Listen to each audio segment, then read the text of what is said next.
大家好，这期视频的话，我做一下真人刷牙的示范。因为大部分教刷牙的视频都是博主一只手拿着口腔的牙齿的模型，然后另一只手在那边刷。但是因为我们真实的牙齿不是假牙，它是在我们的口腔里面，它在我们的嘴唇，然后脸颊里面，所以说刷的时候没有像一只手拿着一只手刷会这么直观。然后有很多小伙伴包括我自己原来看完这些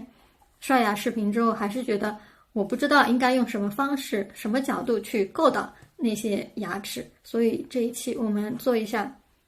真人的刷牙示范。然后这是一个普通的软毛牙刷，然后这是一支很普通的牙膏，然后给大家看一下，这个牙膏是白色的。我不是很喜欢这种有红色的牙膏，因为有红色的牙膏，如果你牙龈有出血的话，其实不是很直观，就是你吐出来的话，你都是红色的。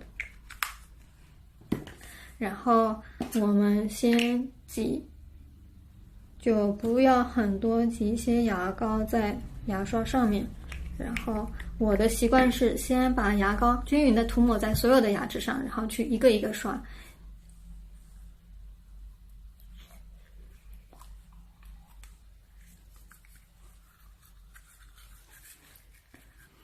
然后我们从上面的牙齿开始刷，就是我示范几个牙齿，我不会全部都排下来，因为要不然时间太长了。就是这个样子。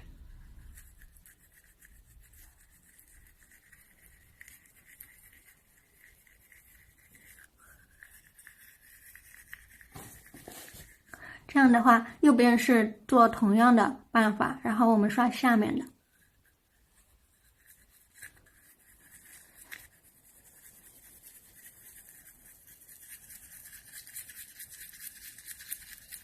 你要确保这个软毛的牙刷它可以刷到牙龈沟里面，因为牙龈沟里面才是最容易藏东西的地方。现在我们已经刷了上牙和下牙的外侧，当然我现在刷，我后面会继续去刷，你们不要像我这么就是看我就刷了前面看得到的牙齿，后面就不去仔细刷，好吗？就是你应该还是要一个一个牙齿的仔仔细细刷过去，因为时长关系，我不可以全部都刷完。然后现在我们刷咬合面，咬合面的话就很简单，大家都知道，就是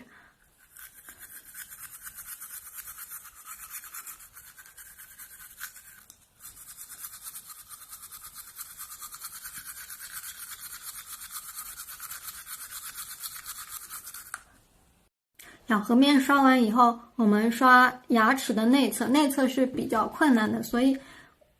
如果有一些小伙伴他可能说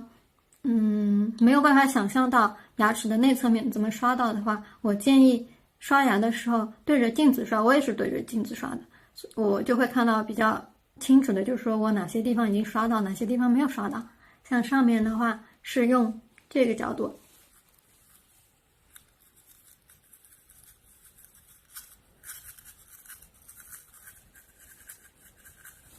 然后下面的话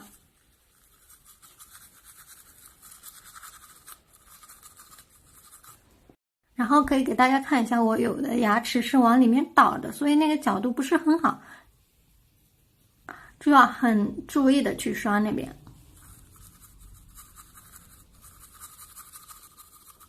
然后我们最后刷的是上下前牙的内侧，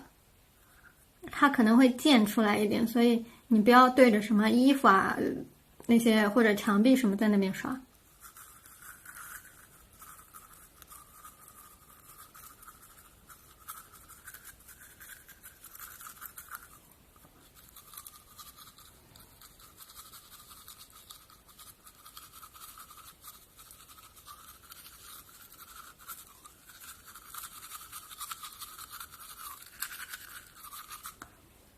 这样的话，基本上你牙齿的外侧、还有内侧、还有咬合面都刷的比较干净了，但是你两个牙齿的邻面还是没有刷到的。像水牙线的话，虽然说它可以暂时的去，也不叫暂时吧，就是可以比较轻松的去除，吃过饭以后留下来的那些残渣，但是像比较牢固的牙菌斑的话，它其实是去不掉的，所以我们还必须是用到牙线，牙线是每24小时必须要用的。下次可以做一期视频是怎么用牙线的，好吧？刷牙的最后一步的话，就是大家千万不要忘记刷一下舌苔，因为舌苔上面会积存很多很多的食物残渣，还有细菌，这些都会产生口气。如果你刷干净的话，后面的几个小时都不会产生难闻的味道了。如果您觉得这个视频有用的话，可以分享给自己的朋友和家人，特别是家里面有小朋友的话，一定要从小养成好好刷牙、保护口腔卫生的习惯。感谢大家的关注和支持，我们下次再见。